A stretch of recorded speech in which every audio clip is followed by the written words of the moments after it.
बे समाव बर'फोरनि गेजेराव थानाय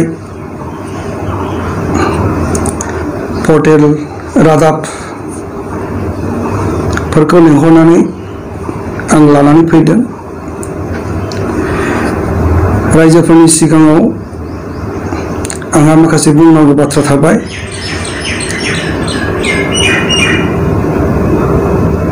दा बेनि थाखायनो आङो जाय बाथ्राफोरखौ बुङाबा आंहा जानाय नङा, आंनि थाखाय एसे उसुबिदा जागोन। बेनिखायनो आङो दिनै माखासे खोथा बुंनो गोनां जासिगोन। स्पेसियेलि दाख्लैबावै बर'फोरनि गेजेराव थानाय इंखं टेलिभिजननि गेजेरजों मोनसे रादाब ओंखारदों, मोनसे निउस ओंखारदों। बेखौ लानानै आं दिनै उसुखुथु जानो गोनां जादों, रागा जोंदों आरो दुखु मोनदों। बेनो जाबाय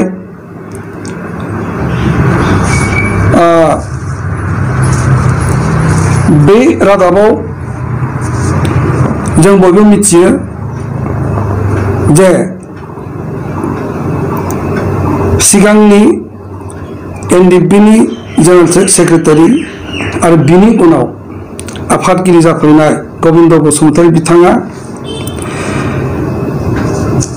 बड'लेण्ड इंखं निउस टेलिभिजननि गेजेरजों आंनि सायाव मोनसे गाज्रि रोखोमै ब्लेम लाबोदों। बे ब्लेमानो जादों जे धीरेन बर' बिथाङा बिपिएफ पार्टीजों हलि गलि थाबाय थायोमोन। बिथांमोनजों सोमोन्दो लाखिनानै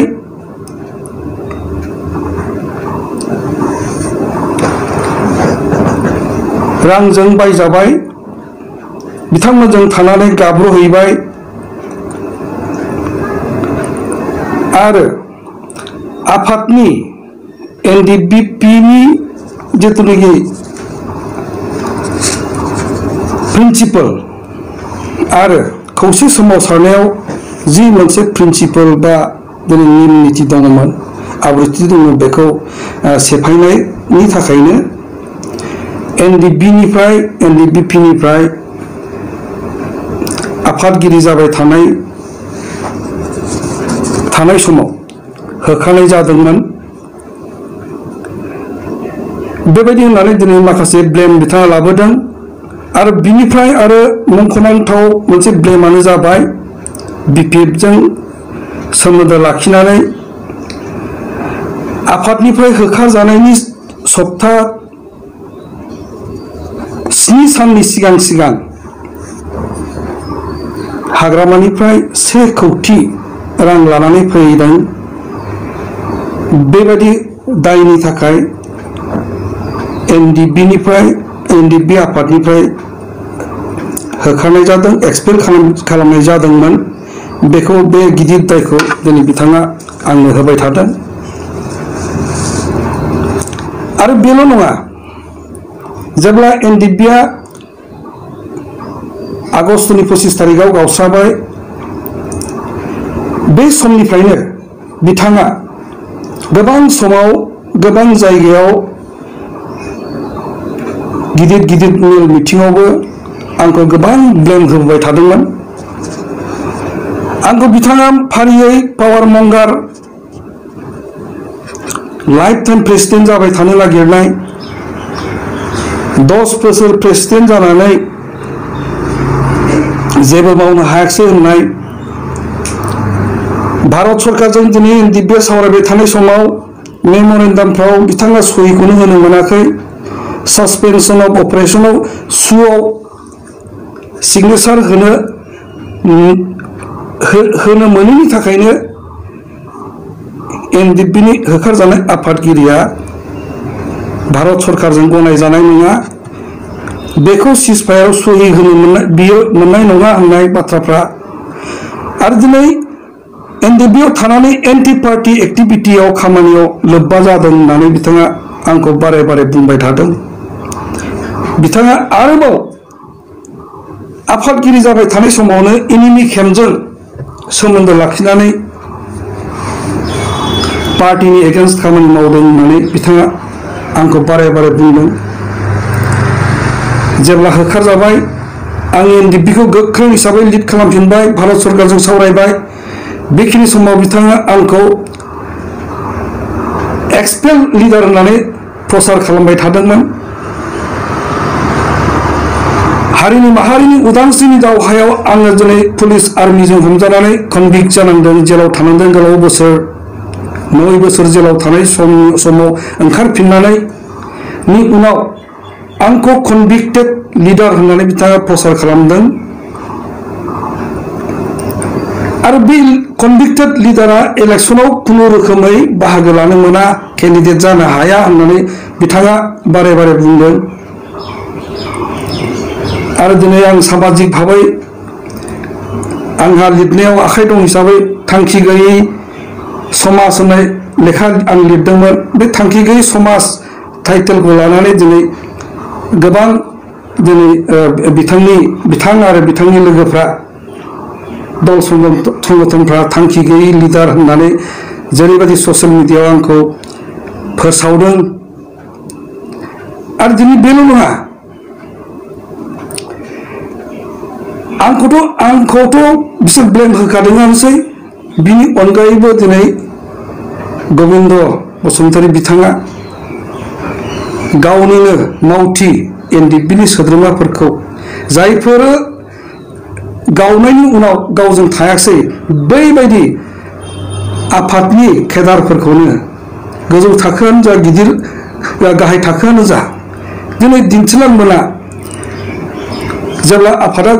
गावाखैमोन बेखिनि समाव गोबां सेक्रिफाइस खालामबोदोंमोन बिथांमोना। सेक्रिफाइस खालामनानै दाख्लैबावै 2019 सिमहालागै गावसोरनि सिगां बे सासे काउन्सिलनि मेम्बार जानानै दंमोन। बेबायदि मानसिखौबो दिनै बिथांमोना गिदिर मोनसे बम ब्लास्टआव 2008 नि बम ब्लास्टजों सोमोन्दो दङ, बियो वान्टेड होननानै बारे बारे फिंगार पइन्ट खालामनाय आरिनाय बाथ्राफ्रा दिनै बिराद लासिं सिं जादों, बिराद दुखु मोनथावना जादों। बेफोर गोबां ब्लेमफोरखौ दिनै गावनि मानसिफोरखौनो, गावनि केडारफोरखौनो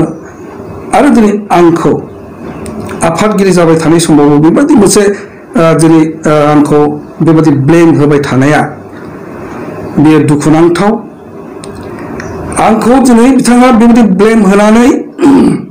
आंनि जिथुनाखि इमेज, आंनि जे महर मुस्रि, बेखौ दिनै बिथाङा दिनै मान खालामनो नागिरदों, आंखौ लाजि फोनांनो सानदों। बेनिखायनो आङो बे बिथांनि टेलिभिजनाव होनाय बे बिबुंथिनि सायाव आंहा अबजेक्सन दङ। आं बेखौ दुखु मोनदों। बेबायदि मोनसे बुंनाय बाथ्राखौ लानानै आं दिनै दलरै ज'नाय थानांगौनि बाथ्राखौ आं सिन्था खालामगोन। बेनिखायनो आं बिनि सायाव एक्सन लागोन। आं बिथांनि सायाव केस होगोन, मानहानि होगोन। आं दिनै बे थांखिखौ लानानै दोनदों। दिनै बिथांमोना जि मोनसे आंनि सायाव ब्लेम लाबोबाय, बेफोर ब्लेमा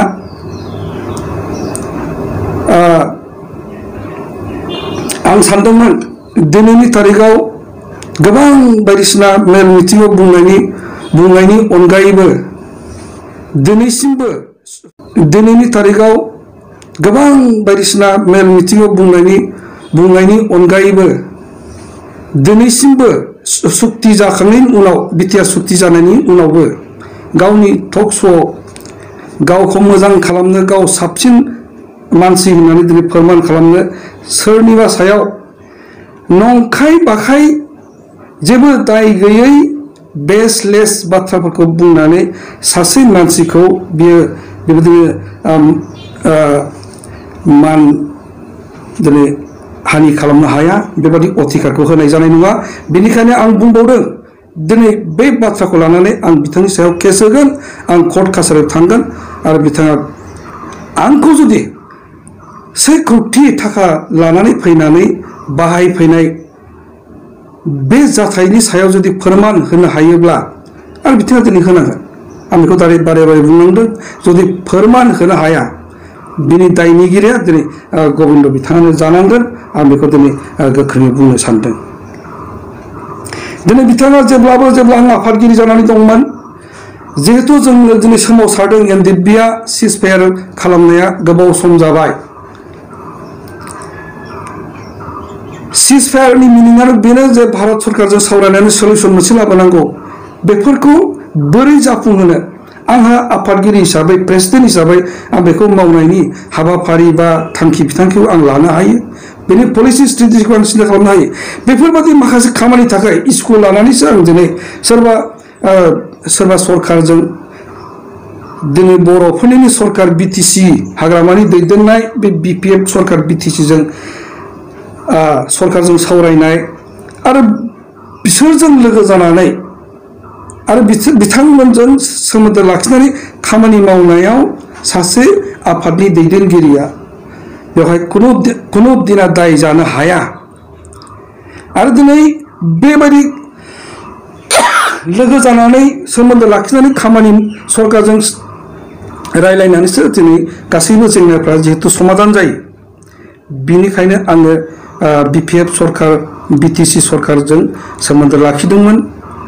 रायलायबोदोंमोन रायलायनानै बर'फोरनि जेंनाखौ बोस्रांनायनि हाबाफारि थांखि बिथांखिखौ आं दिनै लादोंमोन दिनै बिपिएफजों सोरबा मिनिस्टार चन्दन ब्रह्म बिथांजों लोगो जानानै मोनसे गिदिर लोगो जानानै बर' हारिनि खौसेथिखौ लाबोनो हायो नामा बर'फोरनि गेजेराव मोनसे गासैबो दल संगठनखौ लाफानानै ग्रान्ड इउनिफिकेसन मोननो हायो नामा बेखौ दिनै नाजाबाय थानाय जादोंमोन दिनै सोरबा हाग्रामा मानिजाथाव हाग्रामा आरो मिनिस्टार चन्दन ब्रह्मजों लोगो जानायनि उनाव जों बर'फ्रा मा मोनाखैमोन जोंनि नाजानायाव आंनि नाजानायाव 2010आव दिनै खौसे बर'फोरनि ग्रान्ड मोनसे इउनिफिकेसन बिएनसिखौ जों मोनदों हाग्रामा महिलारि बिथां चन्दन ब्रह्म मिनिस्टार बिथांजों लोगो जानानै एनडिएफबि प्रग्रेसिभआ भारत सरकारजों 2016 सननि अक्ट'बराव राजनाथ सिंहजों ट्राइपार्टाइट टक मोनसे मोनदोंमोन बिएनसिनि जानायाव एनडिएफबिआ बिएनसि दाफुंखांनायनि उनावनो प्राइम मिनिस्टार हम मिनिस्टारजों रायलायनायनि मोनसे परिबेस मोनदोंमोन दिनै एनडिएफबिआ बेखौ कन्टिनिउ खालामनो हायैया दिनै बेयो सोरबा बिपिएफनि दायनिगिरि नङा सोरबा मानिजाथाव हाग्रामानि दायनिगिरि नङा सोरबा चन्दन ब्रह्म बिथांनि दायनिगिरि जानो हाया बेयो दायनिगिरिया दिनै आफादनि बेबायदि गबिन्द बिथांमोन बायदि लिडार थानायनि थाखायसो दिनै जोंनि जि बर'फोरनि खौसेथि बेयो गिलु बालु जादों आरो जों ज' जानो हायैनि खारनानो दिनै बिथां आरो बिथांजों थानाय माखासे दल संगठनफ्रासो दिनै बिनि दायनिगिरि होननानै आं सानदों दिनै जिहेतु इसु दंमोन बे इसुखौ जाफुंहोनो दिनै आङो आफादनिफ्राय होखारजानायनि उनाव आफादखौ फसंफिननानै बिटिसि गभर्नमेन्टजों सावरायबाय थादोंमोन आरो बे सावरायनाया दिनै रिजनेल सरकार स्टेट सरकार आरो सेन्ट्रेल गभर्नमेन्टसिम जेब्ला सावरायनाया दावगालाङो बिनि उनावसो बर'फोरनि जेंनाखौ लानानै सावरायनायनि जि थासारि बेयो दिनै फैदों दरजाखौ बेखेवनानै होनाय जादों आरो बेबायदि सावरायनायनि गेजेरजोंसो दिनै बिटिआर बायदि मोनसे सुक्तिया दिनै बर'फ्रा दिनै मोननो गोनां जादों बेनिखायनो जोङो बेबायदि मोनसे बर'फोरनि सरकार थानाय समाव बै खाबुखौ दल संगठना आरो खौसे सोमावसारग्रा संगठनफ्रा दिनै मोनसे पलिसि स्ट्रेटेजि बानायनो रोङैनि थाखायनो दिनै जोंनि जि सोमावसारनाय बे सोमावसारनाया गोलाव बोसोर जाफैबाय एनडिएफबिआनो दिनै 34 इयार्स जोंनि बर'फोरनि गेजेराव दल संगठनफोरनि जिथुनि खौसे सोमावसारनाय बे सोमावसारनाया दिनै 6-7 बोसोर जाफैबाय खुनु दिना मोनसे सल्युसननि बाथ्राखौनो जों नुनो मोनाखैमोन जेब्ला एनडिएफबिआ गावबाय आंनि दैदेननाय बे एनडिएफबिआ भारत सरकारजों सावरायबाय थानाय समाव आरो बे मोनसे जाथायासो दिनै बिटिआर बादि सुक्ति बेबादिखौ दिनै बर'फ्रा मोनदों दिनै जों बर'फोरनि गेजेराव खौसेथिनि मोनसे बिराद गिदिर आंखाल जानानै फैबाय थादों बेखौ रावबो दिनै खालामनो हायाखै खालामनो हायैनि खारन बेवहाय गोबां दं जेब्ला बिएनसिआ गान मोनसे बिएनसिखौ मोनबाय बेखिनि समाव दिनै प्रमद बर'नि दैदेननाय दुलाराय बर' फरायसा आफादा बेवहाय थाफैयासै बेवहाय थानानै खामानि मावासै आरो बर'फ्रा दिनै बे खौसेथि गैयिनि थाखायनो दिनै मा खहा जादों बेखौ दिनै बुंबाबो बुंस'नो हानाय नङा मोनफ्रोमबो इलेक्सनाव दिनै जों जेनबोनो गोनां जादों थांनाय समफोरनि इलेक्सनफोरखौ जों रिसेन्टलि नायोब्ला जोंनि खौसे जानो रोङिनि थाखायनो 10 बोसोर एमपि टार्म्स मोननै एमपिखौ जोङो सोरनिबा आखायाव जोङो हरनो गोनां जादों आरो दिनै बिटिआर सुक्तिनि उनाव मोनसे इलेक्सन जाबाय थानो नागिरदों बै इलेक्सनाव दिनै सोर देरहागोन सोर सरकार रुल खालामगोन बेबो दिनै मोनसे सोंथिनि गेजेराव दिनै फैनो गोनां जादों मानो होननानै बुङोब्ला बर'फ्रा दिनै खावनै स्रा गावनानै दंखायो बेवहाय दिनै गुबुन गुबुन दल संगठनफोर दङ दिनै बिजेपि फैबाय हिरा सर'नियानि पार्टी फैबाय दा बेबायदि मोनसे गिदिर गिलु बालु थासारियाव दिनै बर'फ्रा बे बिटिसि बायदि मोनसे खुंथायखौबो बर'फोरनि आखायाव दोननो हायाब्ला बेयो बर'फोरनि थाखाय बर'फोरनि जिथुनाखि इयुन बियो जोबोद खोमसि जागोन आं बेखौ दिनै नुहुरखादों आरो दिनै दासिमबो जेबो रियलाइजेसन गैया आं बे बाथ्राखौ बर'फोरनि दैदेनगिरिफोरनि गोसोआव खुनु मोनसे रियलाइजेसन फैयाखै दा दिनै जोङो बर'फ्रा खौसे जानो हायोब्ला बिटिसिआ जोंनि आखायाव थायो जों बर'फ्रा गोसोबायदि जौगानो हागौमोन खिन्थु जोंनि माखासे बर'फोरनिनो पलिटिकेल पार्टिफ्रा सोरखौबा सोरनिबा सरकारखौ बोख्लायनो सोरखौबा फेजेननो बिथांमोना मा खालामदों दिनै अनार बर'फोरजोंबो लोगो जानो बिथांमोना दिनै हास्थायदों हिरा सर'निया दिनै ट्राइबेल सिटनि एमपिखौ दिनै खेबनै गोजों बे लानानै थांबाय बिसोरजों दिनै सिं लोगो जादों गासैखौबो खालामजोबनो हायो बदरुद्दिन बायदि एआइडिएफजोंबो दिनै दानि आथिखालनि सिगांनि दुलाराय बर' फरायसा आफादनि दैदेनगिरि प्रमद बर'नि दैदेननायाव दिनै एआइडिएफजोंबो लोगो जानो हायो हिरा सर'नियाजोंबो लोगो जानो हायो आरो अनार बर'फोरजों लोगो जानानै दिनै बिटिसिनि जिथुनाखि फिउचार बेखौ दिनै सोरनिबा आखायाव गथायहैनायनि जि मोनसे खैसारि बियो दुखुनांथाव बियो लाजिथाव आरो दिनै